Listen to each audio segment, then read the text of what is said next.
Voltamos com Democracia aqui pela TV Assembleia, falando sobre a situação psicológica dos jogadores da seleção brasileira. Tomara amanhã não esteja como hoje já esteja bem melhor que ontem. É isto que se espera quando forças são recrutadas para atender os jogadores, notadamente nesse campo tão fundamental para determinar os passos de todas as pessoas. Tomara todos pudessem ter condições de ter seu psicólogo, seu psiquiatra no outro nível, né, para entender as suas vidas e também procurar entender melhor os outros. Né? Daí que se cria harmonia, né, com esse entendimento e, acima de tudo, com tolerância mútua. Né? Isso é do psicólogo amador. Como reage um jogador de futebol quando recebe, a pretexto de estímulo, a visita das vítimas das enchentes do Rio de Janeiro, de Teresópolis? Ficam sensibilizados. Mas essa sensibilização não consome energia da pessoa também? Posso discordar com você um pouquinho? Não, eu fiz uma pergunta, eu não estou emitindo opinião. Eu não sei se consome tanto, porque se você parar para pensar no histórico de algum deles, e aí eu vou citar, que me veio à cabeça de novo, eu citei primeiro o Neymar, eu vou voltar a citá-lo, teve alguns anos atrás uma doação do Santos, eles iam fazer uma caridade em algum orfanato, alguma coisa assim. Ele e mais dois outros jogadores que eu não me recordo quem eram na época. Talvez o Ganso, que no tempo era companheiro inseparável, não? Não foi o Ganso, não. Talvez o Robinho e o outro, eu realmente não vou lembrar. Eles se recusaram a entrar no orfanato porque eles eram de uma outra religião que não da religião do orfanato. Então, eu não sei até onde isso mexe, até onde a gente pode acreditar esse descontrole deles, porque eles receberam vítimas da enchente lá da região serrana do Rio. E uma outra coisa que eu também discordei um pouquinho com o senhor foi a questão de que a mídia força muito eles, então eles que são os principais prejudicados. Veja a dificuldade do expositor, talvez não tenha sido isso. Eu disse que a mídia primeiro buscou motivar a população, a audiência. E isto, por consequência, alcança os jogadores. Essa sensibilização da população, este choro quando é entoado, o hino nacional, é também seguido pelos jogadores. Sim, mas isso é um hino que eles já cantaram já também cantaram mil vezes e não choravam. Exatamente. E agora, quando a população canta, chora, capela, que é uma novidade nos estádios, eles se tocam. Pois é, mas eu acho que eles estão se tocando demais e treinando de menos. Eu prefiro o Benzema da França, que é de origem argelina, que não canta o hino. Ele não canta o hino, mas, no entanto, quando a bola rola, ele faz a alegria da França toda. Não, eu toquei nesse ponto da mídia porque, assim, algumas entrevistas atrás, a própria comissão técnica foi a primeira a dizer que o Brasil seria campeão.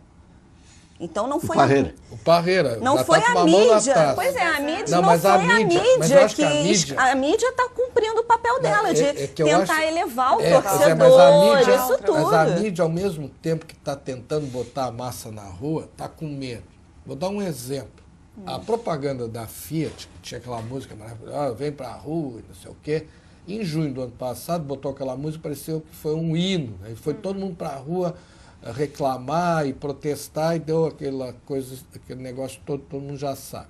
Agora a Fiat, por exemplo, bota a mesma música de uma forma mitigada.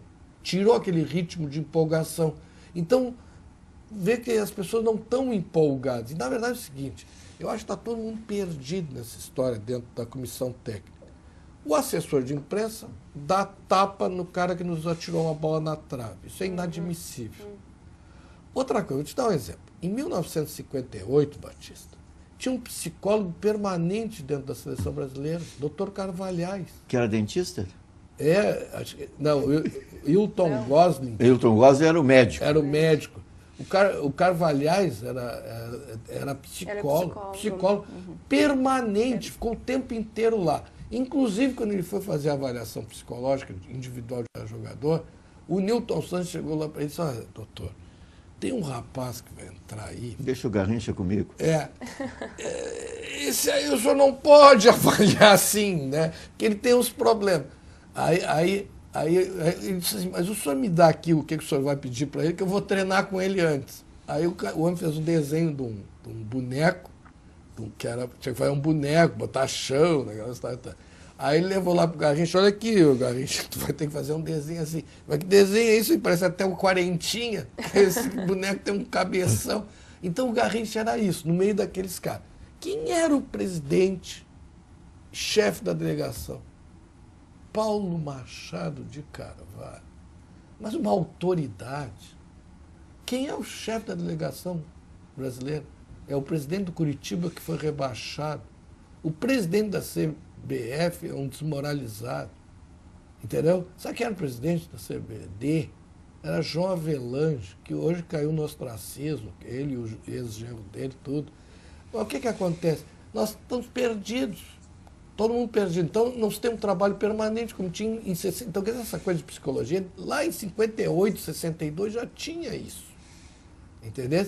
Não é agora. Agora, os caras começam a chorar, chama a Regina Brandão de emergência. É aquele ditado alemão que diz: quem não tem cabeça tem que ter pernas. Agora tem que correr atrás. Né? A gente tem que correr atrás. Na verdade, essa questão que tu estava falando de emergência, isso realmente, dentro da psicologia, não vai funcionar, porque não é assim que funciona. A psicologia precisa de um longo tempo, assim, para se trabalhar. E como eu estava falando, se não tiver vínculo, se não tiver, não conhecer todo o lado emocional, a história do atleta, vai ser difícil realmente dar continuidade. Uma coisa que eu acho que é importante nisso, na verdade, não foi assim chamar às pressas, né? Porque eu acho que isso também é uma coisa que muitas vezes até a mídia influencia, né, com relação ao que ela expõe o que ela quer na televisão, porque já foi feito um levantamento dos atletas, os atletas tiveram acompanhamento dela no início, quando eles chegaram na granja para poder fazer o pré-copa, né?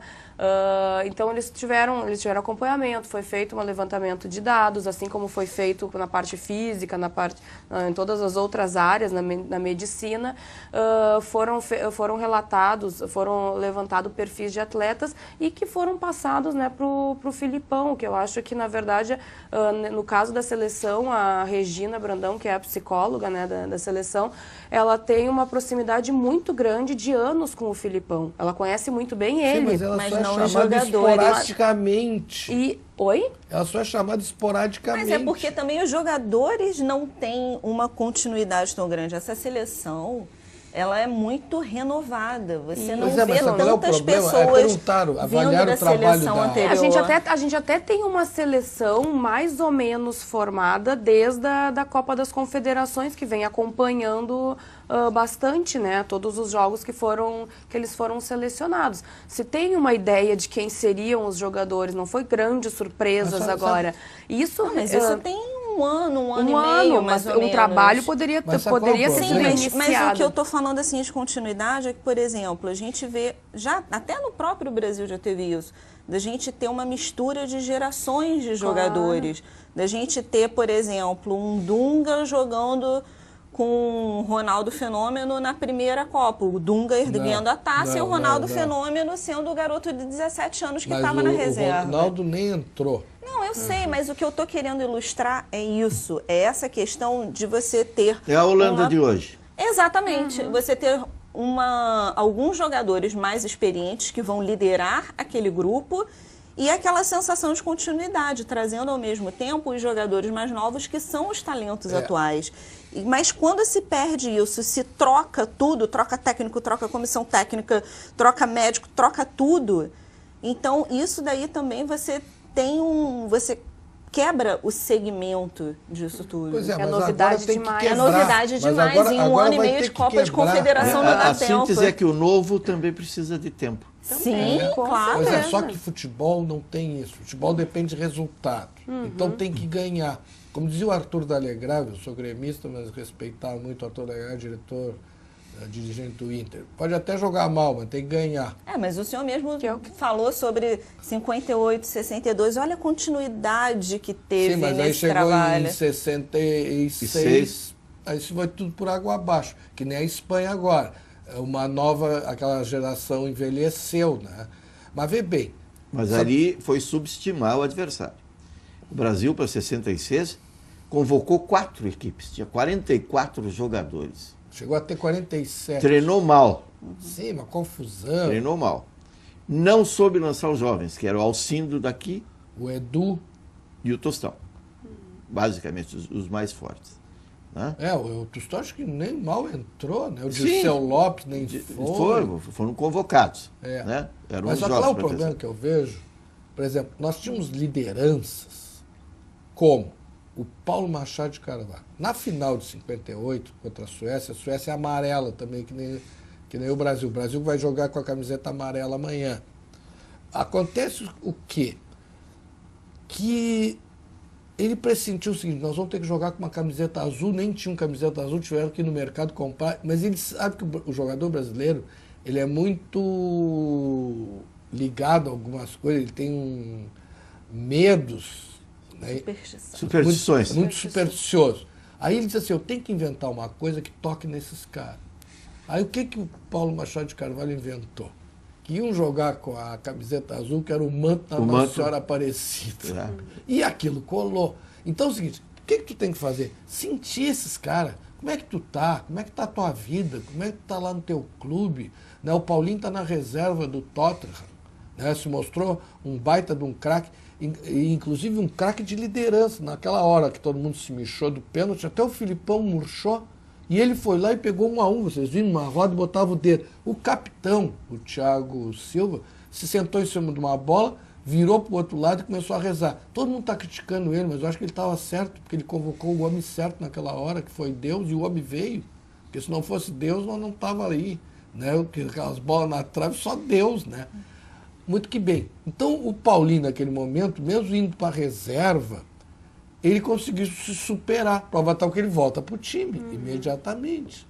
Né? Então, o que tem que se ver? O sentimento dos caras, como é que está a tua vida? Está te separando, não está te separando? Como é que está lá? Então, não se nota nessa seleção isso.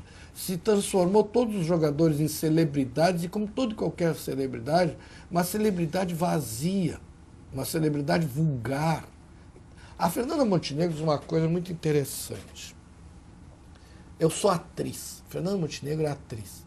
Não interessa se eu estou me separando, se eu estou viúva, se eu estou casada, se eu estou amazada. O que interessa é que quando eu entrar no palco, eu tenho que dizer o meu texto. E para isso eu tenho que estar treinada, capacitada, com todo o texto decorado, entendeu? E passar a minha emoção. Para isso eu preciso de um bom diretor, de um bom roteirista. Então é isso que tem que se colocar. Não interessa se a mãezinha do jogadorzinho. Os caras são profissionais. Então tem que chamar os empresários e dizer aqui, meus amigos, se vocês não derem conta do recado, sabe quem é que vai dar conta do recado? Messi e companhia, James Rodrigues e companhia. O mercado europeu vai ser suprido pelos colombianos, vocês vão voltar para casa, né? Vocês vão perder o mercado publicitário. Vão jogar no Flamengo com vão salário jogar no atrasado. Flamengo, salário atrasado. Desses jogadores todos, só 4 estão no Brasil. O Jô, o Jefferson, o Fred e o Vitor. Sendo que o Jô e o Fred já jogaram no exterior também. E o Vitor saiu do Grêmio para ganhar muito mais no Atlético Mineiro, quer dizer, profissional. Entendeu? O coitado do Júlio César está num timezinho de divisão amadora do Toronto, Canadá. Quer dizer, o cara não está disputando jogos para valer. Entendeu? Então eles estão despreparados. Muito que bem, agora é que nem escola de samba. Nós vamos ter que entrar e vamos ter que entrar. Se está faltando isso, faltando aquilo, vai. Não pode mais atravessar o samba, né, Fernanda? Exatamente. Mas, doutor Ricardo, até uma coisa para complementar o que você estava falando, no final das contas, realmente, a ideia é que se entre em campo deixando de lado tudo o que não vai ser relevante naquele momento ali, né? O foco é no jogo, o foco são nas coisas que estão acontecendo naquele momento, e se a gente teve um jogador, agora não me lembro qual é a equipe, que recebeu notícia que o pai tinha falecido um pouco antes de começar a jogar agora na Copa, e que acabou fazendo gol, foi eliminado, né, na Copa. Então, as coisas acontecem, a vida está aí, vários exemplo, sentimentos na aparecem. Preparo específico. Mas uma coisa o preparo específico, exatamente. Mas quando se tem um suporte de todas as pessoas que estão por fora para atender essa demanda que às vezes é emocional eles estão carregando, seja ele porque problema da família, problema com a esposa, problema com o filho, quando a gente tem o suporte não é só a psicóloga nesse momento. Aliás, é muito mais o treinador, a comissão técnica e tal, dia a dia, massagista na beira do massagista, mas sabe qual é o problema real? Esses dias estava o Filipão e o Thiago Mota dando entrevista, e o Thiago Mota tremendamente emocionado. Porque esse cara aqui está sempre do nosso lado, que não nos abandona nunca, nem quando morre o cunhado dele, nem quando morre o sobrinho dele. O que ocorre? Ocorreram esses dois fatos com o Filipão. E eu creio que isso, acho que talvez tenha deprimido ele. Né? Ele veio para o velório do cunhado, aí na outra semana morre num acidente de carro o sobrinho. Óbvio que ele deve ter... E aquilo comoveu ele, comoveu a equipe. Isso deprimiu a equipe. E, claro que é razoável. Mas nesse momento nós vamos ter que superar essa situação toda. Eu sei que, claro, mostra que ele é um sujeito honesto, que tem sentimento. Claro. Mas nessa hora de decisão, imagina o seguinte, Batista. Se esses caras tivessem que ir para uma batalha, tem que descer na Normandia. Mas tem esse time de chorão aí, mas ninguém desce na Normandia, né? Agora, para descer no desembarque da Normandia, sabendo que tu vai enfrentar bala e tal, os caras lá em cima e tu tem que descer, aquilo é uma loucura. Tem então, que ser beiço e Toruca. É que nem a batalha de Volgogrado, depois de Stalingrado. Era um fuzil para cada 3 e uma bala, e vai. E os caras não vai, a bala come. Então, nessa hora, o que tem que ocorrer? Esses caras têm que estar treinados para esse enfrentamento, passar por dificuldades que nem todas e superar isso. Porque só aí eles vão se transformar em homens, e os homens vão se transformar em heróis. Mas eu acredito que eles ainda não estejam, por causa disso que a gente estava falando, dessa questão da cronicidade do acompanhamento. Nada disso é crônico, porque as coisas se renovam e as equipes vão se renovando juntas, não tem a continuidade. E tem outro fator importante que o senhor falou, só 4 jogam no Brasil.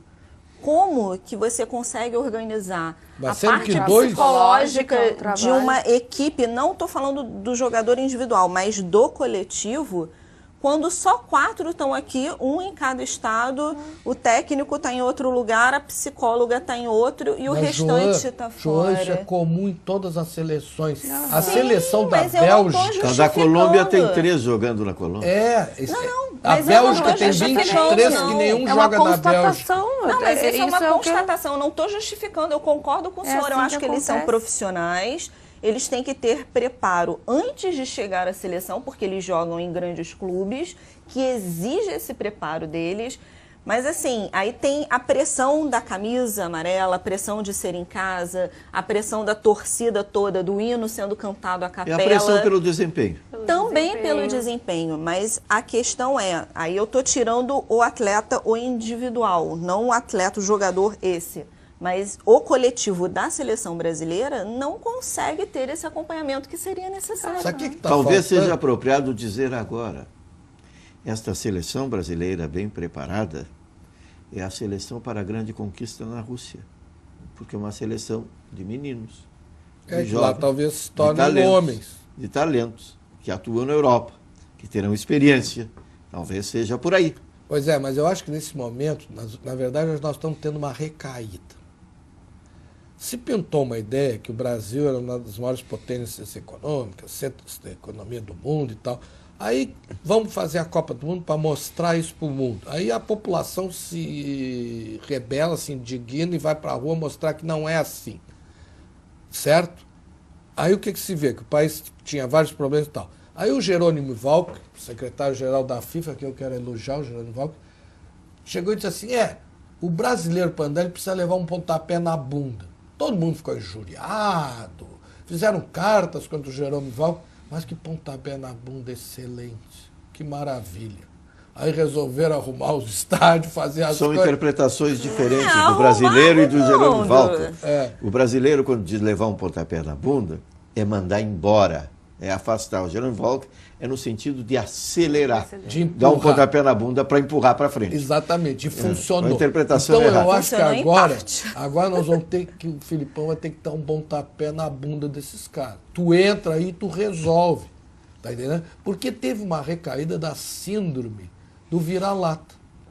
O sentimento que esses jogadores estão é que nós somos uns vira-lata. Nós não somos só pedigree. o jogador, né? Todo Hein? mundo no Brasil ultimamente anda com isso. Isso, né? Existe Voltou, né? uma glamorização da mediocridade. Exatamente, Se da você vulgaridade, tá ali né? no meio, ótimo, mas assim, esqueceu-se a genialidade. E eu não estou falando só no futebol, eu acho que em Mas em vários tudo. outros aspectos. Então eu acho que tem que voltar ao seguinte.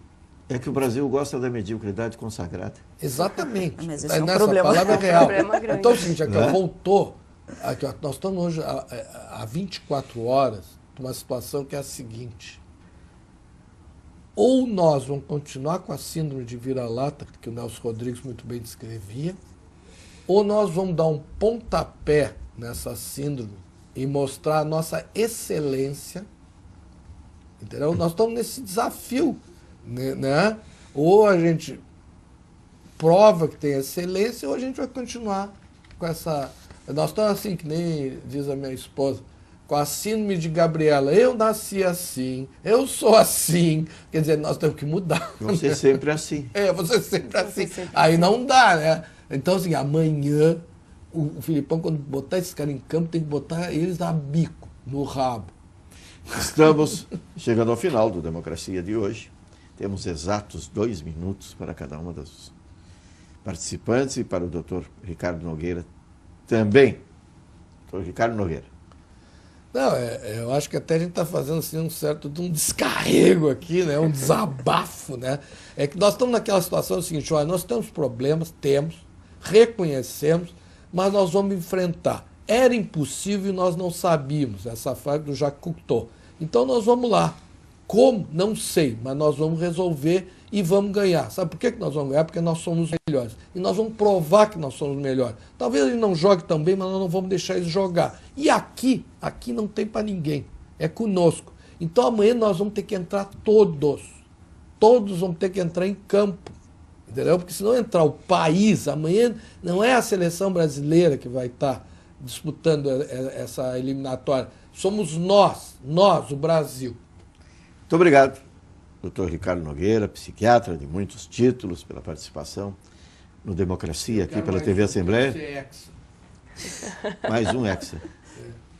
Porque todos os brasileiros serão Hexa. Nessa hora, todos parecem entrar em campo. Mais uma vez, muito obrigado pela sua participação no Democracia, aqui pela TV Assembleia. Doutora Joana Amato. Bom, mais uma vez, eu também quero ser hexa. Vamos ver. Eu consegui ver o tetra, eu consegui ver o penta, eu quero ver um hexa. Mas a grande observação... Pô, que legal. Eu sou velho. Não, é um pouco mais... Eu vi a derrota de 50. Mais experiente. Exato, um pouco mais experiente. É um sábio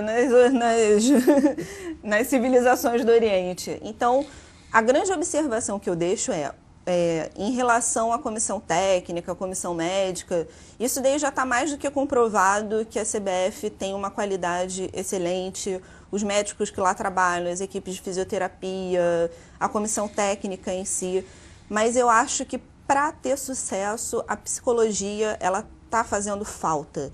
E não a psicologia, que nem a psicóloga Fernanda falou, da emergência, não, um trabalho contínuo.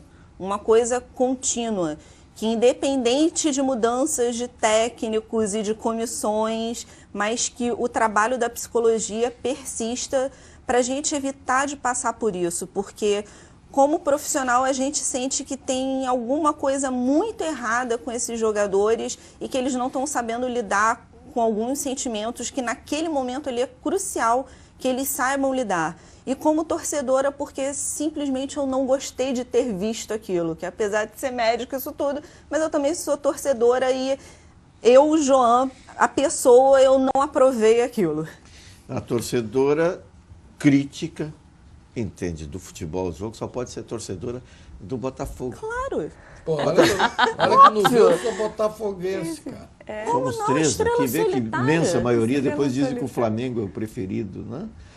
É o Botafogo, obviamente. Base da seleção campeã de 58. Óbvio. Base e time do responsável pela grande conquista de 62. E time do goleador da Copa de 70, Jairzinho. O Botafogo é o pontapé inicial. E ó. sabe que Então, aí... botafoguense também? E Sou. ainda Sou. é o clube com maior contribuição de jogadores para a seleção brasileira na história, em número até hoje. Veja, dos poucos que jogam no Brasil, lá está o Botafogo, representado pelo goleiro Jefferson. Muito obrigado, doutora Joana Amato, médica do esporte, nutróloga no Instituto de Medicina do Esporte, do Complexo, que orgulha todos nós, do Complexo Mãe de Deus. Fernanda Torres Fagiani. Bom, então também para contribuir, assim, né, finalizar esse nosso debate aqui,